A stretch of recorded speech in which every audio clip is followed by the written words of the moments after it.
son propre mandat.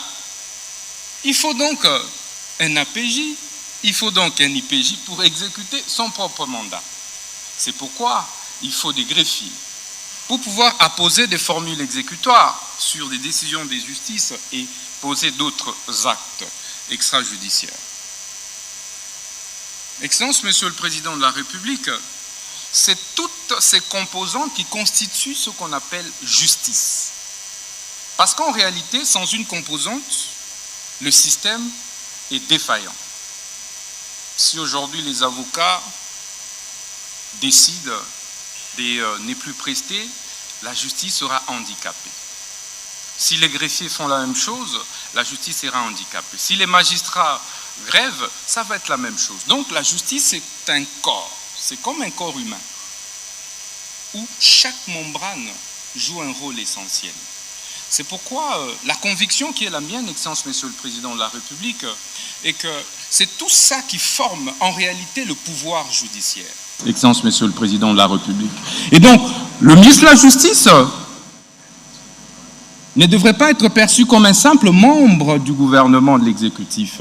Il est un pendant entre le pouvoir exécutif et les pouvoirs judiciaires. Excellence, Monsieur le Président de la République, ceci veut dire donc que le ministre de la Justice veille à la bonne application des lois et textes réglementaires au niveau de la République. Le ministre de la Justice veille sur les exécutions des décisions des justices. Les ministres de la Justice veillent sur la protection et préservation des droits et devoirs des citoyens. Il se rassure, Excellence, Monsieur le Président de la République.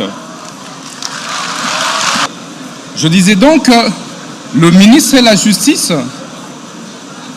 veille à la sauvegarde, à la préservation des droits et libertés fondamentaux des citoyens. C'est donc le protecteur des faibles. C'est donc le protecteur des démunis. De ceux qui pensent que la justice est réservée à une certaine classe, à une certaine catégorie. C'est cela aussi le rôle du ministre de la Justice. Excellence, Monsieur le Président de la République, chef de l'État et magistrat suprême, qu'en est-il de la justice en RDC?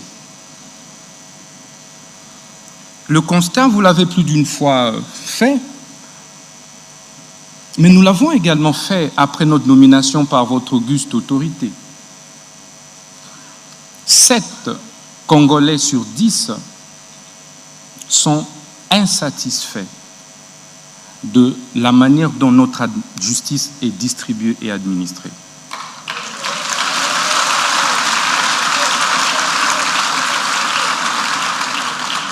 Sept Congolais et Congolais sur 10 ne se retrouvent pas dans la justice telle que distribuée et administrée aujourd'hui en République démocratique du Congo. D'où les différents jérémiades, les différentes plaintes, parfois les différentes tensions sociales observées au sein de notre société.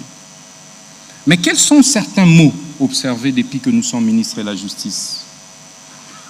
Vous avez, Excellence, Monsieur le Président de la République, des spoliations des biens, des publics comme des privés, des maisons des paisibles citoyens, parfois qui sont spoliées de manière injuste et illégale.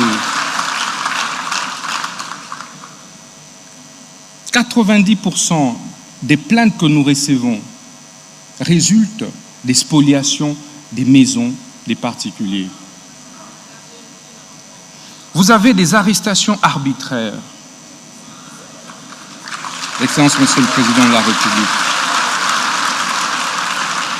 Parfois qui ne respectent pas les normes, les délais qui sont pourtant prescrits par nos lois et par la Constitution.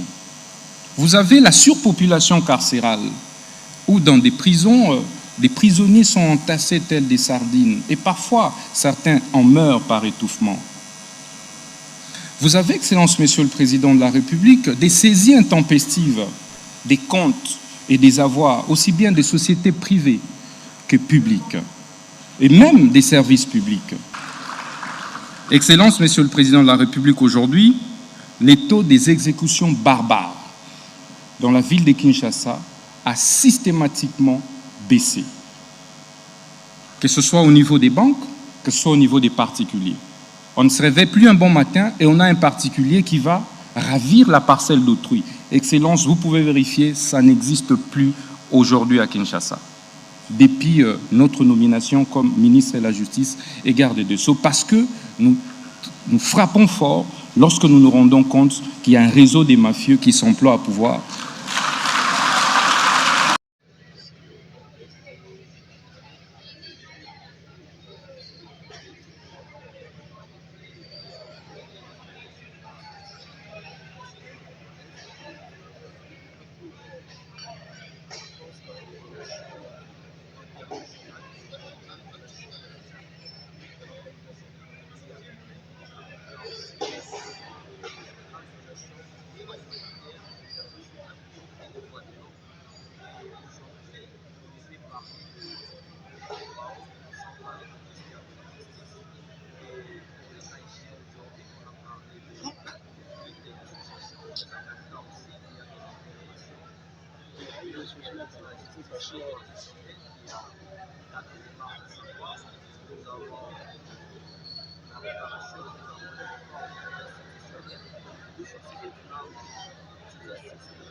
Voilà, il y a eu la première phase, nous en sommes à la deuxième phase.